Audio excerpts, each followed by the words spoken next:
Olivia, fantastic to have you here. You're a friend of the family, so welcome. Wonderful to be back. Let's talk about Eastern Europe because I am fascinated by the renewables dynamic there. In fact, there are so many things that feel like they're working against the idea of energy transition and renewables, but I might be wrong. Give me your perspective.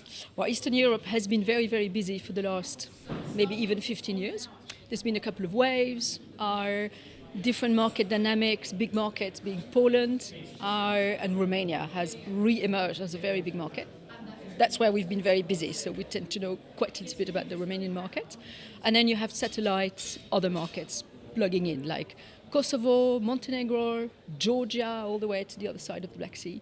And I mentioned them because I think the thematics are quite similar. Two reasons why Eastern Europe has really grown. One is energy independence, because green energy is independent energy. You produce it on your land and you don't have to negotiate with any neighbor what to do with it. So that's very, very attractive already for the last few years and just increased.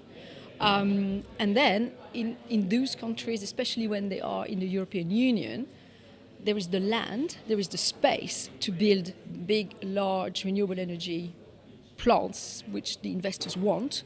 The 100 megawatt, the 300 megawatt solar park is 300 hectares of land. So it's very difficult even to imagine, and it's impossible to build in Western Europe. But there is a possibility to do so with the idea to re-export the electrons back to Western Europe. And for that, the European grid had to interconnect, even the trading of electron had to interconnect, and that's all happening. And it's been happening faster than we thought. The interconnection or the build out of the...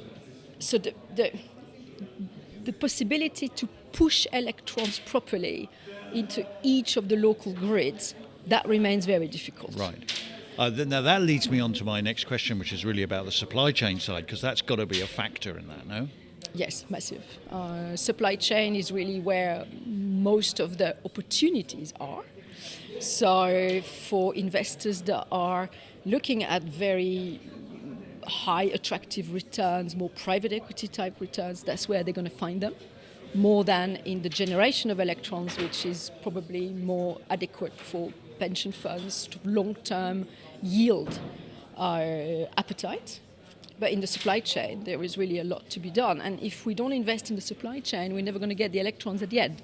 So in terms of timing and focus, that would be very important. So just sum up the conversations that you're having with investors on this. I mean, how would you describe it? You talk about the fact that they want to get involved in the support infrastructure, the adjacencies to the sort of core piece of infrastructure.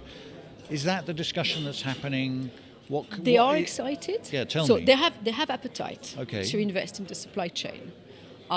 Intellectually, they understand it, and what we show them is also very, very attractive. Their limitations probably come from two things. First, really trying to understand each of the technologies.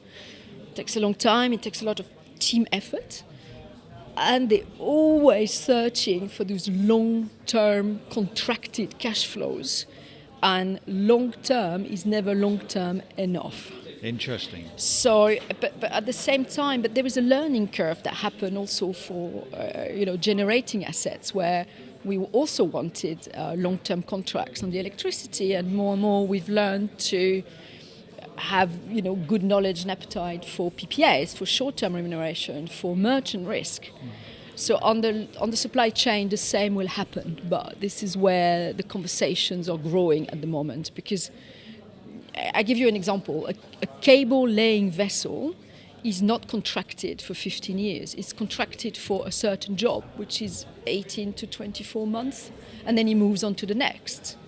So But that begs the question of what the mindset of the investor has to be to accommodate and understand that. I mean, what's the education that you're bringing to the table?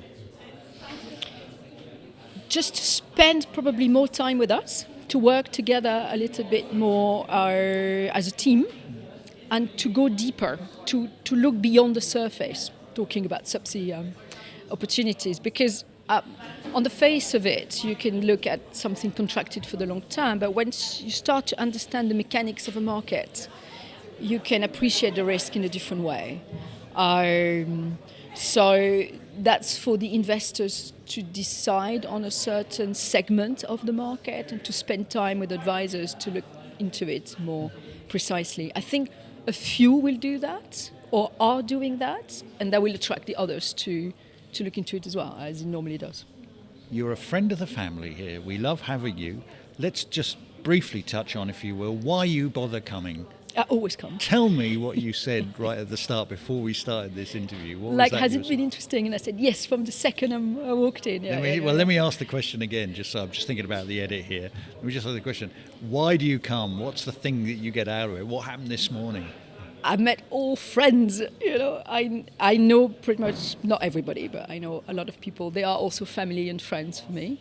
We don't always have time to see each other as we are busy doing deals and, so this is a couple of moments a year where we know we're going to find each other and we can really catch up and talk and create together, put some investment thematics in place almost. Sometimes it starts here, so we always come. Lovely. And can I just ask one more question, if I may? Infrastructure Investor, the brand, do you subscribe to that? Do you get that? Infrastructure Investor? The emails and all that? I get everything. Okay. How important is that for keeping you up to date and informed? It's essential.